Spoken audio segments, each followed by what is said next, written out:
The old Dell laptop sat on the polished mahogany of the hall table, an ugly duckling in a swan's palace. Its plastic casing was scuffed, a constellation of scratches mapping years of use. A faded university sticker was peeling at one corner, a ghost of a life lived long before this house, before this marriage. Liam saw it, and his heart, for one terrifying second, stopped beating. He had been looking for it for 2 days. Elena found him standing there, his hand hovering over the machine as if it were a sacred artifact. She came up behind him, wrapping her arms around his waist, her cheek pressed against his back. Her scent, a familiar and beloved mix of freesia and clean linen, did nothing to soothe the cold dread coiling in his stomach. "There you are," she said, her voice bright with accomplishment. "I was wondering where you'd gotten to. What do you think? I've been on a spring cleaning rampage." Liam swallowed, the sound loud in his own ears. He tried to keep his voice even, a placid lake over a churning abyss. "The laptop. I see you found it." "I did. It was tucked away in the back of your closet, poor thing. I can't believe you still had it." She laughed, a light tinkling sound that usually delighted him. Today it sounded like shattering glass. "I did something wonderful with it." He already knew. The placement on the hall table, the way she was beaming with pride, it was a trophy of her virtue. "Oh?" He managed, his throat tight. "I donated it to the Foundation's annual charity drive. Isn't that perfect?" she declared. The Foundation, her family's foundation. Of course. "Marcus is picking up the last of the donations this afternoon." He was so pleased. He said they're always looking for electronics, even old ones, for recycling programs or to give to students who need them. Marcus, her brother. The thought of Marcus's hands on that laptop sent a fresh wave of nausea through him. Liam felt a sudden, dizzying sense of vertigo, the immaculately decorated hallway tilting around him. He gripped the edge of the table to steady himself. $42 million. That was the number he had checked just last week, a number that had grown from a small, hopeful investment years ago into a colossal, life-altering sum. It was his secret, his project, the culmination of thousands of hours of research, of patient, strategic waiting. And it was all contained within a single, encrypted file on that ugly, obsolete machine. Elena, oblivious, misread his silence, his sudden pallor. "Oh, darling, don't be sentimental about it. It was just gathering dust. It's for a good cause. Think of the good it will do." The good it will do. The irony was so staggering, so cosmically vast, that he almost laughed. What was the good of $42 million? It could fund her family's entire foundation for a decade. It could build a hospital. It could change the world in a small way. And it was about to be picked up by a man who considered Liam to be little more than a mild disappointment. A middling architect who had somehow managed to marry into a family of titans. His phone buzzed in his pocket. He didn't need to look. He knew it would be Marcus. Elena's phone chimed at the same time. She glanced at it, a wide smile spreading across her face. "It's Marcus. He's just picked everything up. He says, thank you." She put the phone on speaker, a casual act of familial intimacy. Marcus's voice, slick with the easy condescension he reserved for Liam, filled the space between them. "Ellie, darling, thank you so much for the donations. Dad will be thrilled. And I have to say, I got a good laugh out of Liam's old computer. What is that thing, a museum piece? I almost expected it to ask me for a floppy disk." Liam closed his eyes. He could picture Marcus perfectly, leaning against his brand new Range Rover, a smug grin on his face, tossing the laptop into a box with a collection of worn-out toaster ovens and dusty lamps. Elena laughed along with him, a little too eagerly. "I know, isn't it ancient? He was just standing here looking at it like he'd lost his best friend. Honestly, the things men get attached to." "Well, tell him not to worry," Marcus continued, the sneer audible in his voice. We'll make sure it goes to a good home, or more likely a good recycling plant. Maybe they can melt it down into a hubcap for a sensible sedan, something in his price range. The line went dead. The joke, a casual drive-by insult, hung in the air. It was one of 1,000 such cuts Liam had endured over the past 5 years. He had borne them all with a quiet, patient dignity, all for the love of the woman who was now looking at him with a mixture of affection and pity. "Don't listen to him," she said softly, touching his arm. "He's just being Marcus." Liam opened his eyes. He looked at his wife, the love of his life, the person who had just unknowingly given away a fortune that could secure their future 100 times over. He looked at her, and for the first time he saw the profound, terrifying gap in their understanding of the world. She saw an old piece of junk. Her brother saw a punchline. They were both so confident, so sure in their assessment of its value, of his value. They had no idea. They had no idea what he had built in silence. They had no idea what they had just thrown away. And as the cold dread in his stomach began to slowly, inexorably harden into something else, something cold and clear and sharp as a diamond, Liam knew one thing with absolute certainty. This would be the last time they ever underestimated him. The very last time. A chain of events had been set in motion, and he, the quiet man they all dismissed, was the only one who knew how it was going to end. For all of you watching, you know that feeling. That moment when someone judges you without knowing the first thing about who you really are. It's a feeling that sinks deep, isn't it? Stick with me, because you're about to see what happens when the person everyone looks down on is the only one holding all the cards. Let me know in the comments where you're watching from, and let's get into this. The family dinner was a weekly ritual, a command performance at the court of Richard Sterling, Elena's father. His estate wasn't merely a house, it was a statement of power. A sprawling Georgian mansion on a hill overlooking the city, each window a glittering eye that judged the lesser world below. Tonight the air was thick with self-congratulation. The theme of the evening was the Sterling Family Foundation and its recent successes. Liam sat at the long, polished table, a ghost at the feast. He nursed a glass of wine, the ruby liquid a small, dark pool of stillness in a sea of boisterous conversation. He listened as Richard held forth, his voice a low, confident rumble that tolerated no interruption. He spoke of charity galas, of influential donors, of the moral burden of the wealthy to uplift the less fortunate. It was a beautiful speech, full of noble sentiment. Liam knew, however, that the foundation was as much a tool for tax mitigation and social climbing as it was for altruism. After dinner, the men retired to the study, a room paneled in dark wood and smelling of leather and old money. This was where the real business was done, where the polite fictions of the dinner table were put aside. It was also, invariably, where Liam's weekly humiliation took place. Richard settled into a vast, leather armchair that looked more like a throne, a formidable cigar in his hand. Marcus, ever the crown prince, stood by the mantelpiece, swirling a brandy snifter. They flanked Liam, who had taken a seat on a smaller, less comfortable chair, a deliberate piece of staging he had long ago stopped finding amusing. "So, Liam," Richard began, his tone avuncular but his eyes sharp and dismissive. "Elena tells me you've landed a new project. A community library, is it? How quaint." "It's a renovation, actually," Liam said, his voice calm and even. "It's a beautiful old Carnegie building. The city wants to modernize it while preserving the historical character." Marcus let out a soft, pitying chuckle. "Preserving character. That's you all over, isn't it, Liam?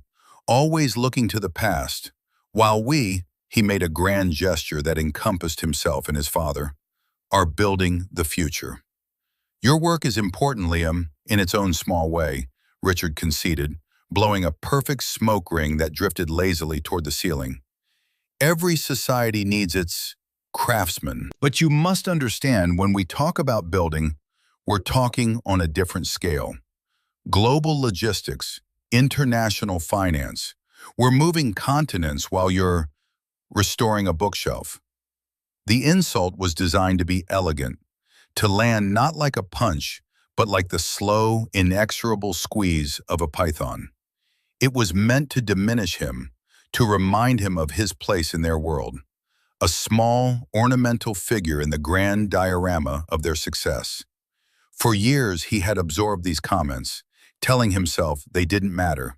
He had a career he was proud of, one built on skill and integrity, not bluster and inherited wealth. He designed spaces that served people, that brought beauty and function into their daily lives. He loved Elena, and this was the price of admission into her family. But tonight the words had a different resonance. Tonight they weren't just insulting his profession. They were mocking the very man who held their secret, unspoken financial destiny in the palm of his hand. The irony was a physical presence in the room, a silent guest only he could see. "Architecture is about more than scale, Richard," Liam replied, his voice still quiet, but with a new edge of firmness. "It's about creating structures that last, things of substance. Some of the smallest buildings have the most profound impact. It all depends on what's inside them." He let the last sentence hang in the air, a small, coded message sent only to himself. Marcus, of course, missed the nuance entirely. "Oh, here we go," he sighed dramatically. "The artist's manifesto. Spare us the philosophy, Liam. The world runs on capital, not on pretty drawings of profound little buildings." Elena appeared in the doorway then, a worried frown creasing her brow. She had likely heard the rising tide of her brother's condescension. She looked at Liam, an apology in her eyes. Then she looked at her father, and the apology morphed into a familiar, practiced submission. She said nothing. She simply stood there, a silent witness, the enabler of his quiet degradation. And in that moment, watching her, Liam felt a profound shift within him. His tolerance, which he had always believed was a testament to his love for her, suddenly felt like a weakness. His patience felt like complicity. The laptop wasn't just a lost asset anymore. It was a symbol. It was the physical manifestation of all his secret work, his hidden ambition, his true self, the self he had carefully concealed to make them all more comfortable. By donating that laptop, Elena had not just given away his money. She had, with the purest of intentions, given his identity over to the very people who despised it. They thought they were holding a piece of junk. In reality, they were holding his soul, and he was going to get it back. Not just the machine, not just the money. He was going to get back the respect they had denied him for 5 long years. The price of admission had just gone up, dramatically. The days following the dinner were a study in contrasts. On the surface, Liam's life continued its placid course. He went to his small, tidy architectural firm. He consulted on the library renovation. He had quiet dinners with Elena where they talked about everything and nothing. But beneath that calm surface, a meticulously planned campaign was taking shape. Liam, the man they saw as a passive dreamer, was a master strategist. Architecture, at its highest level, was not just about design. It was about navigating labyrinthine regulations, managing competing interests, and foreseeing problems months or years in advance. He was applying that same skill set now to a different kind of structure, the dismantling of his in-laws' arrogance. His first calls were not to lawyers. That would be a clumsy, brutish move, and Liam was anything but clumsy. He called a friend, a forensic accountant named Anya, who specialized in nonprofits.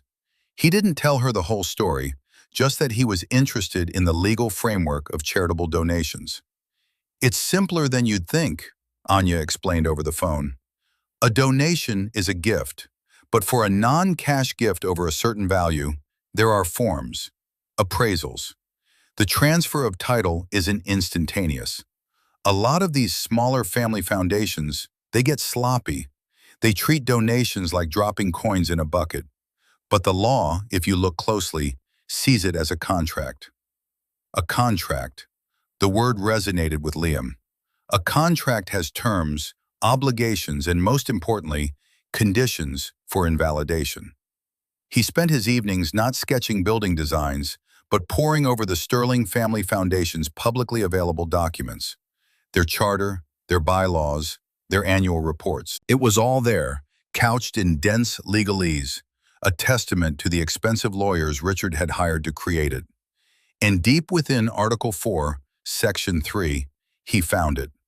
A single, beautiful sentence. Legal title for all non-cash donations shall be considered formally transferred to the foundation upon the issuance of a signed deed of gift or upon the final sale of the item at a sanctioned fundraising event, whichever comes first. Whichever comes first. The laptop had not been sold yet, and he had certainly not signed a deed of gift. It was a loophole, an oversight born of arrogance. They never imagined someone would donate something of value and then want it back. They only ever dealt with the cast-offs of the wealthy.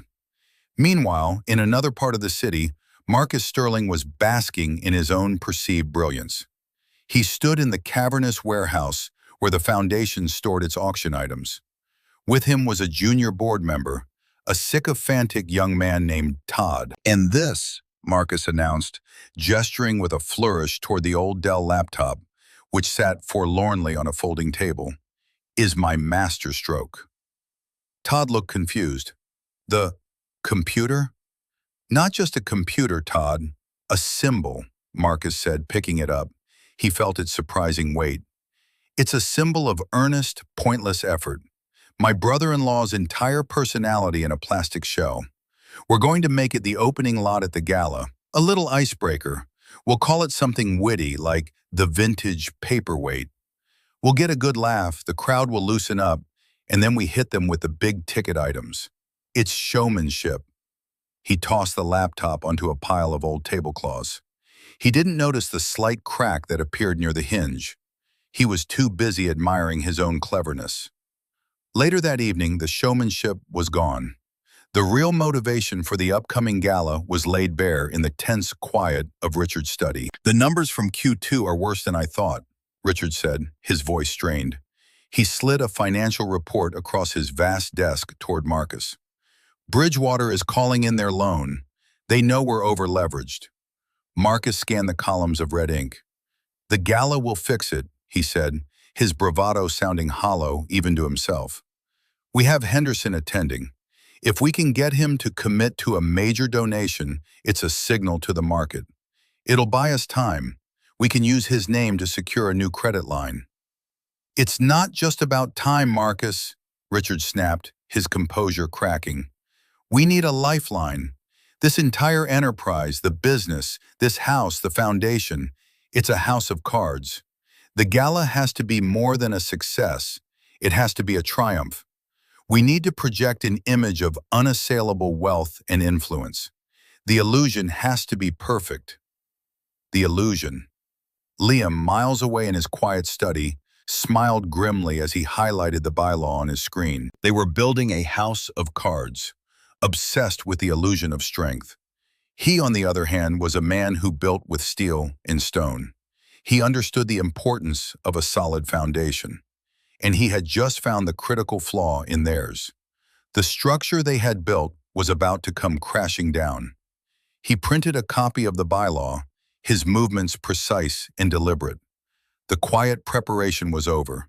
The tension in Liam's house grew thick and heavy in the 3 days leading up to the gala.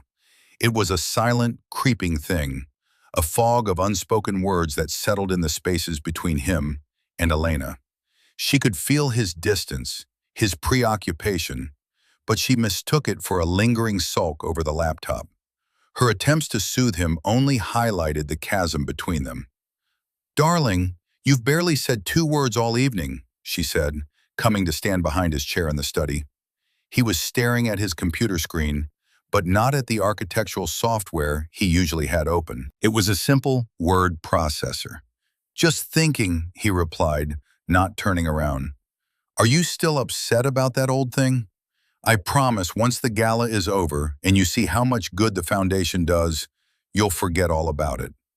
To prove her point, to be helpful, she brought her tablet over. Look, they've even put the auction catalog online already. It all looks so professional. She swiped through images of signed sports memorabilia, luxury vacation packages, and bespoke jewelry. Then she stopped, a small, amused smile on her face. She turned the tablet toward him. See, they even gave your laptop a place of honor. Liam looked. There it was, Lot 1. His laptop, photographed poorly against a black velvet cloth, looking even more battered than it was. And beneath it, the description, written with Marcus's unmistakable brand of smug cruelty. Lot 1, the historian's paperweight, a genuine relic of the early 21st century, journey back to a simpler time of dial-up modems and pixelated screens with this vintage piece of computing history. Perfect for the nostalgic tech enthusiast or as a conversation-starting doorstop for your study. Opening bid, $1. A conversation-starting doorstop. The public, casual degradation was breathtaking. They hadn't just discarded it, they had turned it into a public joke at his expense. He felt a cold, sharp anger, but his face remained a mask of neutrality. He looked at Elena, who was still smiling, oblivious to the venom laced into the words. She thought it was charming, quirky. Very clever, Liam said, his voice betraying nothing. I thought so too, she said, relieved at his placid reaction. It's just Marcus's sense of humor. It's all for a good cause. After she had gone to bed, Liam returned to his study. The time for quiet research was over. It was time to make his first move. He didn't draft an angry email or make a furious phone call. He composed a letter. It was a model of professional courtesy and legal precision. It was addressed to the board of directors of the Sterling Family Foundation, at their official legal address. Dear members of the board, it began, this letter serves as a formal request for the immediate return of a personal item, namely a Dell Latitude D630 laptop computer, which was inadvertently included with a donation of household goods picked up from my residence on date. As per the Foundation's own bylaws, specifically Article 4, Section 3, legal title for non-cash donations does not transfer until the issuance of a deed of gift or the final sale of the item. As neither of these conditions has been met, the laptop remains my legal property. I will arrange to collect the item at the Foundation's fundraising gala on the evening of date. Please ensure it is set aside for me. Sincerely, Liam Connor. He printed the letter on high-quality bond paper, signed it, and placed it in a crisp envelope. The next morning, he didn't just mail it. He sent it via a bonded courier, with signature required upon delivery and a digital receipt sent to his email. It was an undeniable, time-stamped declaration. The letter arrived at the Foundation's small, understaffed office that afternoon. The signature was scrawled by a harried administrative assistant who placed it on the top of a pile of mail on Marcus Sterling's desk. Marcus arrived an hour later, flush with excitement from a final planning meeting for the gala. He sifted through the mail distractedly, bills, invitations, resumes. Then he saw the envelope with Liam's name on the return address. He tore it open, his curiosity piqued. He read it once. A flicker of annoyance crossed his face.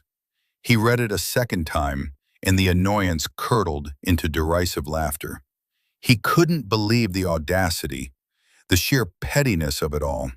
Liam, the quiet little mouse, was trying to quote bylaws at him? Over a piece of junk? Unbelievable, he muttered to himself, shaking his head. He saw it not as a legal claim, but as a pathetic cry for attention, a desperate, passive-aggressive attempt to get his stupid computer back. It was an embarrassment. Without a second thought, Marcus crumpled the letter into a tight ball. He didn't show it to his father. He didn't mention it to the board.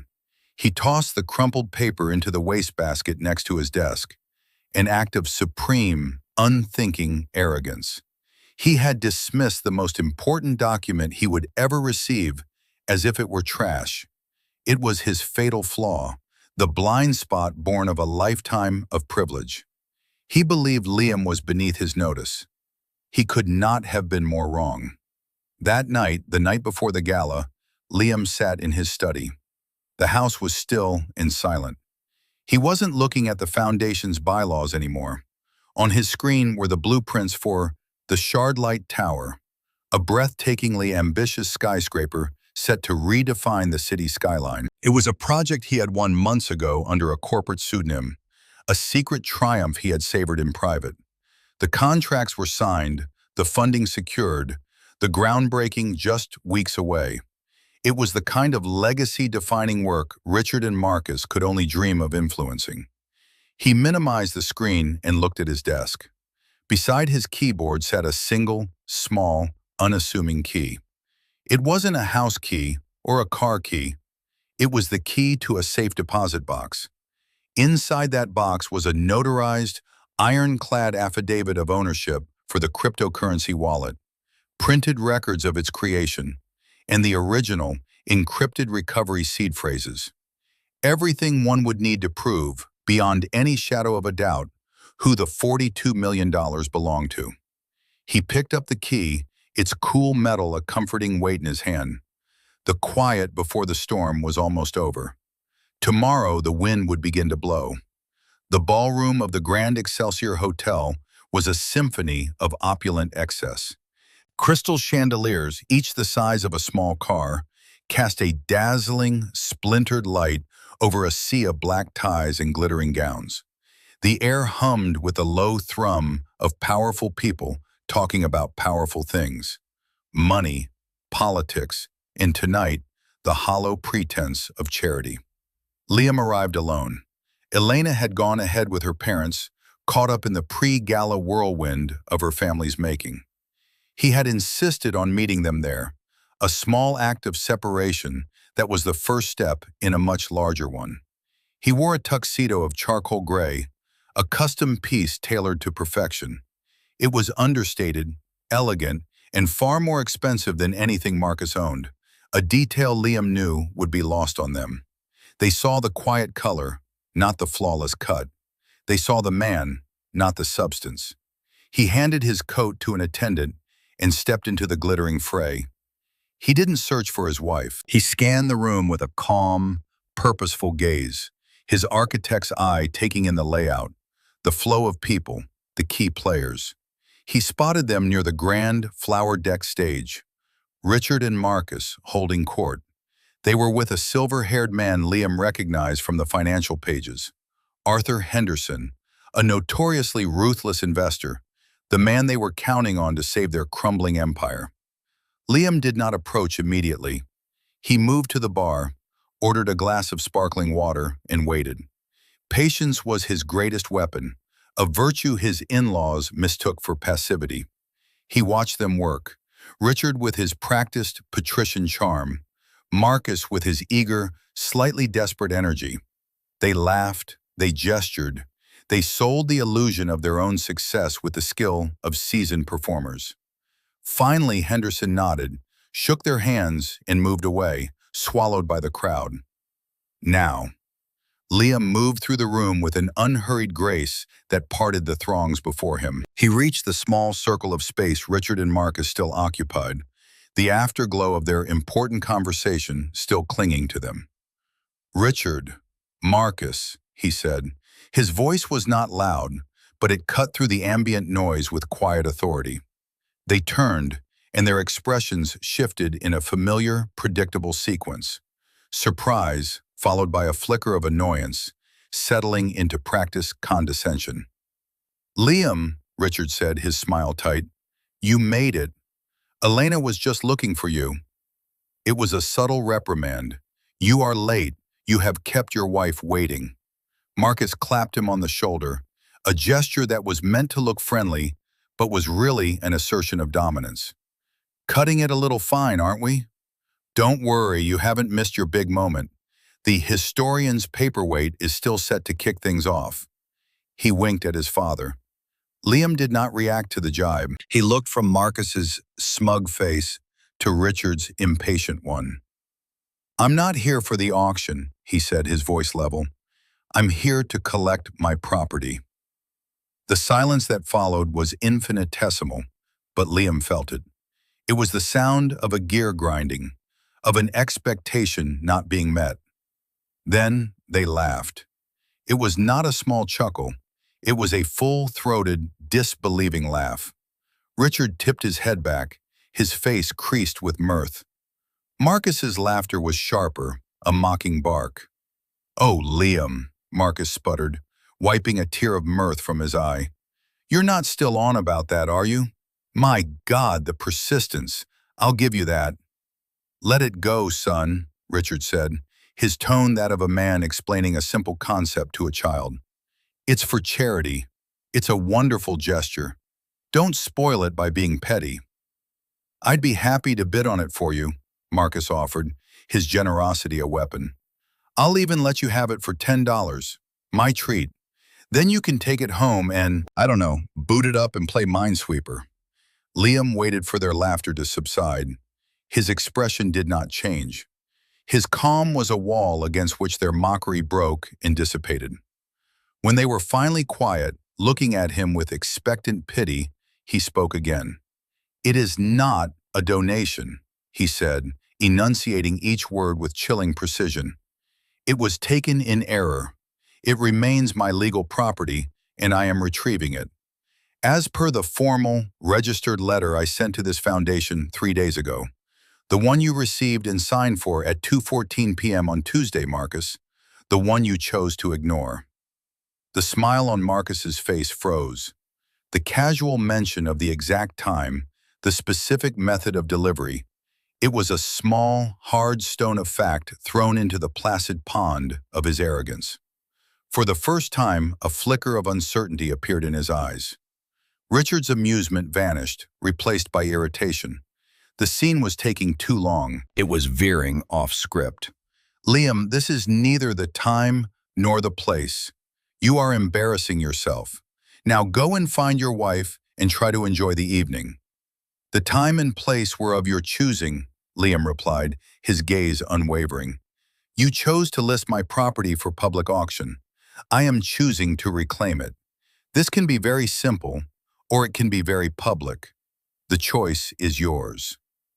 The soft-spoken words carried an undeniable weight. They were not a plea, they were not a request.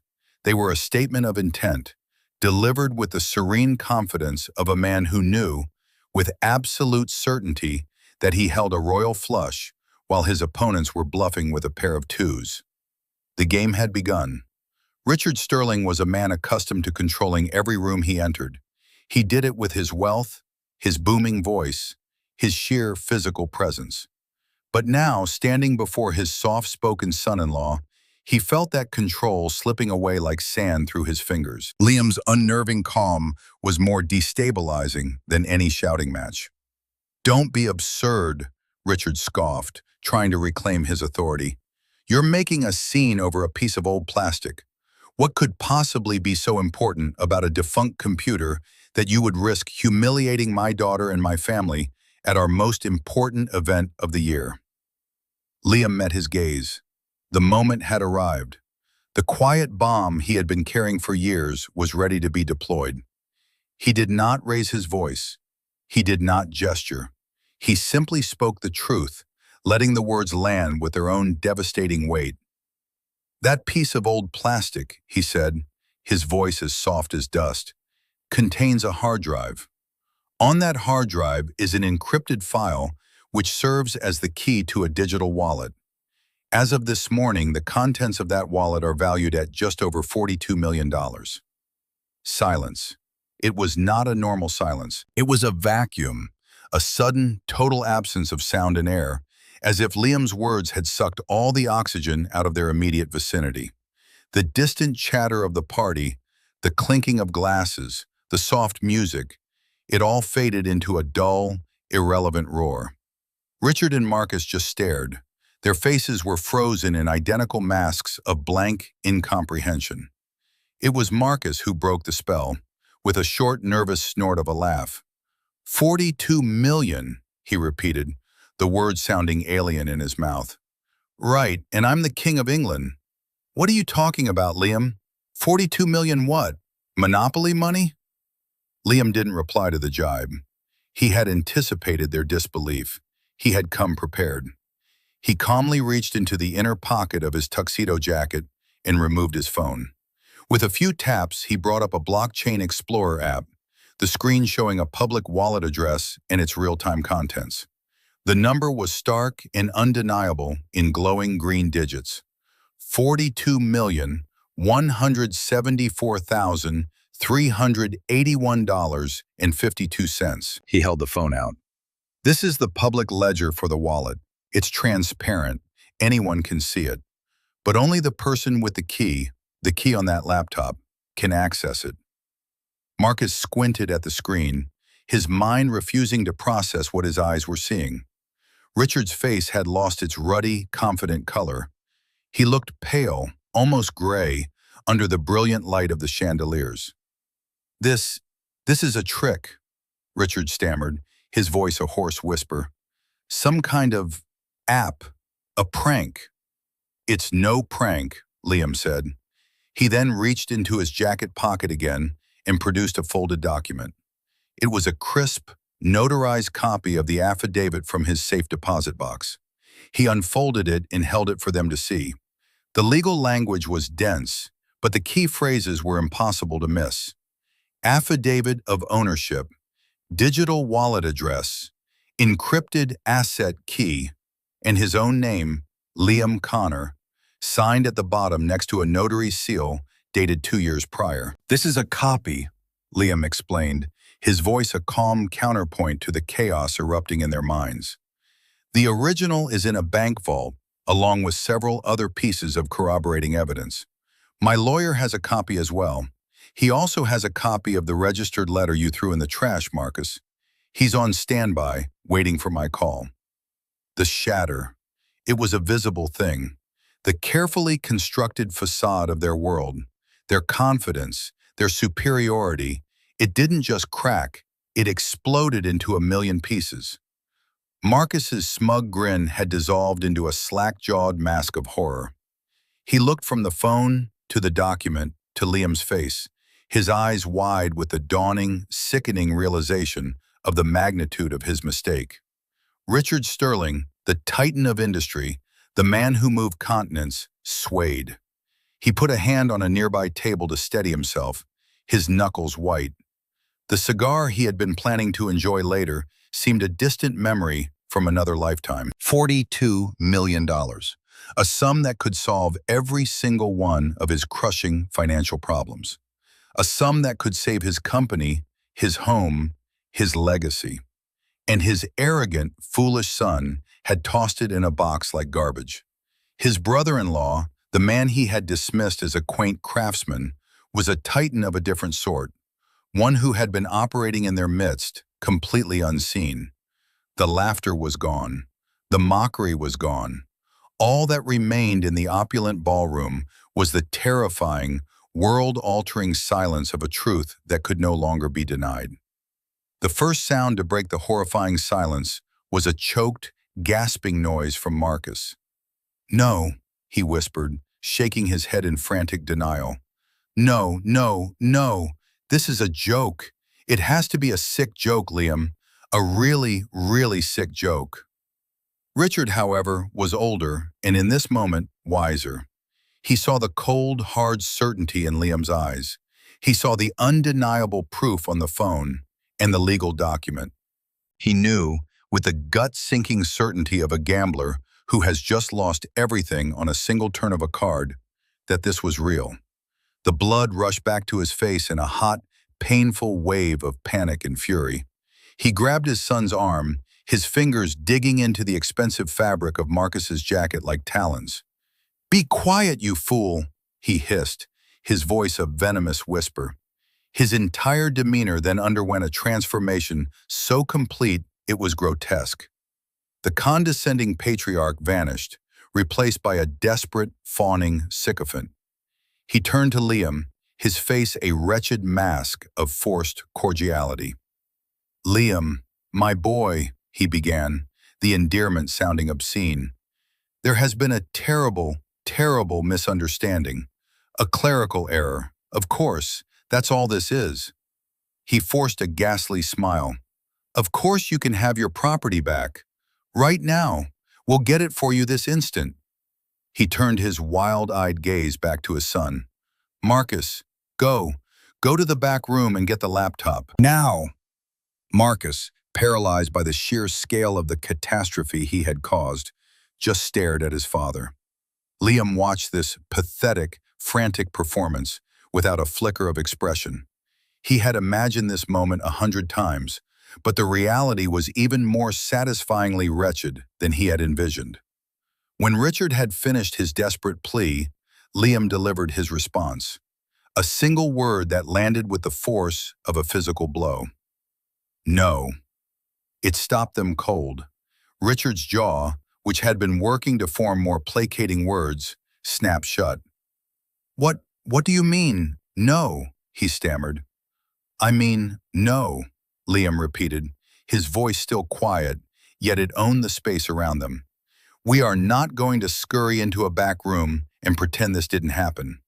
You made this a public issue when you listed my property in your auction catalog as a joke, so we are going to resolve it publicly." He paused, letting the horror of that proposition sink in. "The laptop is listed as Lot 1. In a few moments, the auctioneer will take that stage. You will go up there with him. You will take the microphone, and you will announce that Lot 1 has been withdrawn at the specific request of its legal owner." Richard looked as if Liam had asked him to strip naked in the middle of the ballroom. "I can't," he whispered, his voice cracking.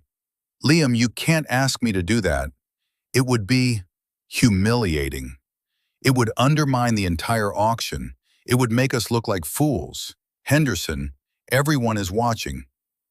Liam's expression finally shifted. A flicker of something cold and ancient, like glacial ice, moved in his eyes. He repeated the word back to his father-in-law, letting it hang in the air between them. "Humiliating," he said softly. The word was not a question, it was a judgment. "That's an interesting choice of words. Tell me, Richard, what do you suppose the last 5 years have been for me? Sitting at your dinner table, in your study, listening to you and your son mock my career, my life's work, my very character. What word would you use for that?" It was then that Elena arrived. She had seen the tense, huddled figures from across the room, had sensed the disturbance in the force of her family's perfect evening. She moved toward them, a frown of concern on her face. "What's wrong?" she asked, her gaze sweeping over the three men. She saw the abject terror on her brother's face, the sick, desperate panic on her father's, and the cold, unyielding stillness of her husband. "Liam? Daddy? What's happened?" No one answered. The three of them were locked in a silent tableau of revelation and ruin, and Elena, for the first time in her life, was on the outside, looking in at a world she didn't understand. The secondary conflict she had always avoided, the one between the man she loved and the family she obeyed, was about to become the main event. Elena's question hung in the charged air, a fragile thread in a web of tension. Her father and brother exchanged a panicked glance, a silent, desperate plea to keep her out of it, to manage the crisis without her knowing its humiliating genesis. But Liam had no intention of allowing them that comfort. The time for secrets, for polite fictions that protected their pride at the expense of his dignity, was over. He turned to his wife, and his expression softened, but his resolve did not. "Your father and brother have made a significant error, Elena," he said calmly. "They took possession of my old laptop, which I'm sure you remember. They ignored my formal request for its return, and they were about to auction it off as a joke." "A joke?" Elena looked at her father, confused. "Daddy, what is he talking about?" "It's a misunderstanding, sweetheart," Richard said quickly, trying to wave it away. "A simple mix-up." "It's more than a mix-up," Liam continued, his voice steady. "That laptop, the one they called a paperweight, contains the access key to a private financial portfolio I have been building for almost a decade. It's currently worth $42 million. Elena stared at him. The number was so absurd, so fantastical, that it didn't register.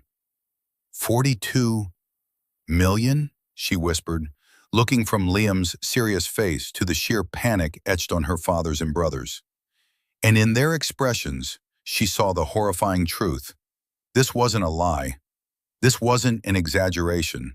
It was real. The carefully guarded secret of the Sterling family's finances came spilling out then, not in a calm confession, but in a frantic, whispered argument right there on the edge of the ballroom floor. "You have to give us a piece of it, Liam," Marcus blurted out, his voice cracking with desperation. "A finder's fee, something, we need it." "Marcus, shut up," Richard hissed, but the dam had broken. "No, he needs to understand." Marcus rounded on Liam, his eyes wild. "We're not just talking about a mistake here. We're on the brink of collapse. The business is leveraged to the hilt. Bridgewater is calling our loans. That man," he jabbed a finger in the direction Arthur Henderson had disappeared, "that man was our last hope. If you humiliate us on that stage, he'll walk. It will trigger a cascade. We'll lose everything. The company, the house, everything." They weren't just pleading for a cut of a windfall. They were begging for a lifeline. They were drowning, and they had just discovered the man they'd been using as a footstool was standing on the shore with a life raft. "So you see, Liam," Richard said, his voice now a low, desperate plea, "this is about more than just your money. This is about family, about saving us. Name your price. A percentage. 10%? 20? Just tell us what you want." Liam listened to their frantic, self-serving pleas, and he felt not pity, but a profound, clarifying disgust. They still didn't understand. They never would. "This was never about money," he said, and the quiet authority in his voice silenced their babbling. "Not for me. For you, it's clearly the only thing that matters. You don't see a person, you see a balance sheet. For 5 years, you saw me as a financial and social liability, so you treated me as if I were worthless. Now, in the span of 5 minutes, you see me as an asset, a solution to your problems, and suddenly you want to be my partner." He shook his head slowly. "The money is irrelevant. What is relevant is the pattern of behavior, the culture of disrespect you have fostered for years, which has culminated in this moment. You thought you were throwing away my junk, but what you were really throwing away was my dignity. And that is not for sale, at any price." The truth of his words hit them harder than the revelation of the money. It was an indictment of their entire way of being. In his desperation, Marcus's fear curdled back into ugly, familiar rage. He turned on the person he felt was the true source of all his problems. "This is your fault, Elena," he snarled, his face contorted. "This is what happens. This is your fault for marrying this nobody." The word hung in the air. Nobody. And it was the word that finally broke the spell that had held Elena captive for her entire life. She looked at her brother, at his ugly, panicked face, and then at her husband, who stood tall and calm, radiating a strength she had never fully appreciated. Something inside her snapped. The years of quiet acquiescence, of prioritizing her family's comfort over her husband's feelings, fell away. She stepped forward, placing herself between her brother and Liam. Her voice when she spoke was quiet, but it rang with a newfound steel. "No, Marcus," she said, her eyes flashing. "The fault is yours. The fault is yours and Dad's. For years I have stood by and watched you treat the kindest, most decent man I have ever known like dirt on your shoes. And I said nothing. I was weak. I was afraid of you. But I am not too weak to see the truth now. You call him a nobody? He is more of a man in his little finger than either of you will ever be." She turned and took Liam's hand, her fingers lacing through his. "I'm with him." Liam looked down at their joined hands. This was the moment. Not the revelation of the money, but this. This was the victory that truly mattered. He had his wife back, her whole heart. He squeezed her hand and then turned his attention back to the two broken men before him. It was time to state his terms. The desperate pleading died on Richard's lips. He looked at his daughter, standing resolute beside the man he had so grievously misjudged, and he knew he had lost. He had not only lost control of the situation, he had lost her. The calculus of the moment had changed. This was no longer a negotiation between business rivals. It was a family's reckoning. Liam, with Elena's hand firmly in his, looked at the two men who had caused him years of quiet pain. He felt no desire for vengeance, only for a justice that was clean, precise, and proportional. He was an architect, after all. He believed in elegant solutions. "Here is what is going to happen," he said, his voice leaving no room for argument. He looked directly at Richard. "You will go up on that stage, just as I said. You will not offer a vague apology for a misunderstanding. You will apologize publicly for listing my personal property for auction without my consent, and for the fact that my prior, formal request for its return was illegally ignored by the director of your foundation." He then shifted his gaze to Marcus, who flinched as if struck. "And you," Liam continued, "will resign from your position as director of the foundation, and from the board, effective immediately. You will write your resignation letter tonight." The terms landed in the silent space between them, each one a perfectly placed stone in the new structure of their reality. Richard's face went ashen. It was one thing to make a quiet deal in a back room. It was another to commit professional and social suicide on a brightly lit stage. "Liam, please," Richard begged, his voice a hoarse whisper. "The scandal. Think of Elena. Think of the family name." "I am thinking of Elena," Liam replied, his voice unyielding. "I am ensuring that the family she married into is one built on integrity, not arrogance. I am ensuring she is married to a man her family is incapable of disrespecting ever again. Because respect, Richard, is not something you can demand or inherit. You have to earn it. Or in this case," he added, his voice dropping to a chillingly soft level, "you will have it forced upon you by circumstance." He paused, letting them absorb the full weight of their position. They were trapped, and they knew it. "Those are my terms," Liam stated, his voice ringing with finality. "You have 5 minutes to decide. The auction is scheduled to begin at 9 o'clock. If at that time you have not agreed, I will walk out of this ballroom. My lawyer, who is very good and very thorough, has instructions to file a civil suit for theft, conversion, and gross negligence against the foundation and its directors personally. He also has instructions to forward his entire file, including evidence of your company's precarious financial state, which I had my own people verify this afternoon, to a curated list of financial journalists. I'm sure Arthur Henderson would find that article particularly fascinating reading tomorrow morning." It was checkmate. A flawless, brutal, and utterly comprehensive checkmate.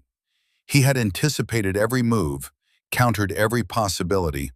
He had not just brought a weapon to the fight, he had built an inescapable cage of their own making. Marcus looked like he was going to be physically sick. The fury had drained out of him, leaving behind the hollow-eyed shell of a defeated man. Richard Sterling, who had commanded boardrooms and bent markets to his will, simply sagged. The fight was gone. The illusion was shattered. All that was left was the cold, hard reality of his son-in-law's quiet, devastating competence. He gave a slow, almost imperceptible nod, a gesture of complete and utter surrender. Elena squeezed Liam's hand, a silent affirmation of their united front. This moment was not about the money. It was about the truth. It was the painful, necessary demolition of a rotten structure to make way for something new, something stronger, something built on the solid ground of respect. Her family's crisis was the foundation of her and Liam's new beginning. The 5 minutes passed in a thick, agonizing silence. From the stage, the master of ceremonies, a beaming television personality, tapped the microphone. "Ladies and gentlemen, welcome. Are we ready to raise some money for a fantastic cause?" A smattering of polite applause rippled through the crowd. Richard Sterling looked like a man walking to his own execution. He straightened his tie with a trembling hand, his face a mask of gray defeat. He exchanged a final, hollow look with Marcus, a look that conveyed the death of their relationship, the end of an era of shared arrogance. Then he turned and began the long walk toward the stage. Liam and Elena watched from the edge of the room. He had not asked her to come with him, but she had, her presence a silent, unwavering statement. Richard mounted the few steps to the stage and approached the podium. The MC, surprised by the unscheduled appearance, stepped back, a confused smile plastered on his face. Richard leaned into the microphone. The room quieted, sensing an unscheduled moment of gravity. "Good evening," Richard began, his voice strained and thin, a pale imitation of its usual commanding boom. "Before we begin tonight's auction, I have a brief but important announcement to make." He paused, swallowing hard. He looked out at the sea of faces, his friends, his colleagues, his rivals, all watching him. There has been a change to the program. Lot 1, an item described as the historian's paperweight, has been withdrawn. A low murmur went through the audience. Richard took a deep breath, his eyes finding Liam in the crowd. He held his gaze. "This item was included in our catalog due to a grave error. It is the personal property of my son-in-law, Mr. Liam Connor." He stressed the name, giving it a weight he had never afforded it before. His formal request for its return was, inexcusably, ignored by the Foundation's management. "I would like to offer my deepest and most sincere public apology to Mr. Connor for this egregious oversight and for any distress it has caused." He looked down at the podium, a broken man. "Furthermore," he added, his voice barely a whisper, "effective immediately, Marcus Sterling has resigned from his position as director and from the board of this foundation." A collective gasp went through the ballroom. The public humiliation was complete. It was brutal, surgical, and absolute. Richard stepped away from the microphone and descended the stairs, not looking at anyone, his face a ruin. Across the room, Liam saw Marcus slip out a side door, a ghost disappearing from his own life. Liam turned to Elena. "Let's go." They retrieved his laptop from a stunned assistant in a back office. The machine was handed over with the reverence of a holy relic.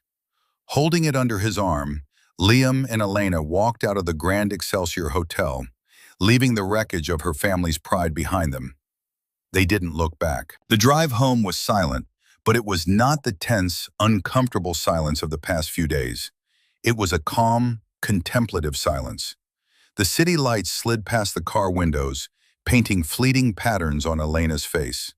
She was the first to speak, her voice soft. "Why did you never tell me?" she asked. It was not an accusation. It was a genuine, heartfelt question. "About the money, about any of it." Liam kept his eyes on the road. "When we first met, I had almost nothing. The crypto was a tiny, speculative bet. It grew slowly. By the time it became significant, I was already in love with you. And I was watching how your family judged everyone, including me, based on their net worth." He sighed. "I wanted you to love me for me, not for a number on a screen. I suppose in a foolish way, I wanted the same from them too. I wanted them to one day see my character, my work, and respect me for that. I was wrong to think they were capable of it." "I'm so sorry, Liam," she whispered, tears welling in her eyes.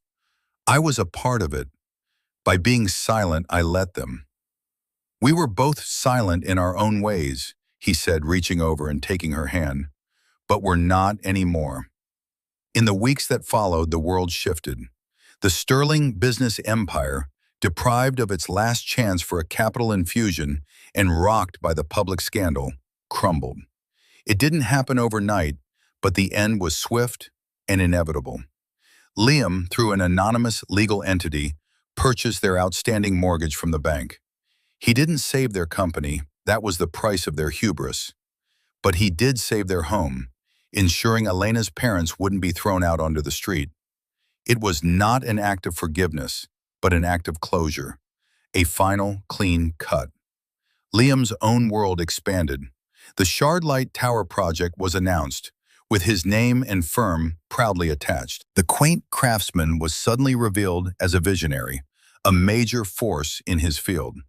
The revelation sent ripples through the same circles that had once dismissed him. One afternoon, Elena walked into his new, spacious office overlooking the city. The blueprints for the skyscraper covered an entire wall.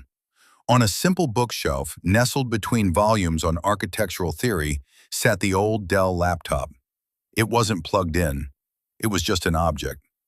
"It's funny," she said, touching the scuffed plastic casing. "To think that was a doorstop, and now it's a monument."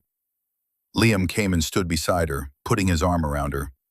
"It's not a monument," he said gently. "It's a reminder." "A reminder of what?" "That true worth is rarely loud," he said, looking from the laptop to the sprawling city below. "It isn't arrogant. It doesn't need a spotlight. It's quiet. It's patient, and it's built on a foundation of integrity, not illusion." The world is full of people who judge the book by its cover, who measure a person's value by the car they drive or the title on their business card. They mistake quietness for weakness and humility for a lack of ambition. But as Liam Connor proved, the most formidable power is often the one that is held in reserve, unseen and underestimated, waiting for the right moment to reveal its true, undeniable strength. True wealth is not what you have, but who you are when no one is looking. Have you ever felt underestimated only to prove everyone wrong? It's a powerful feeling, isn't it? Share your story in the comments below. We'd love to hear it.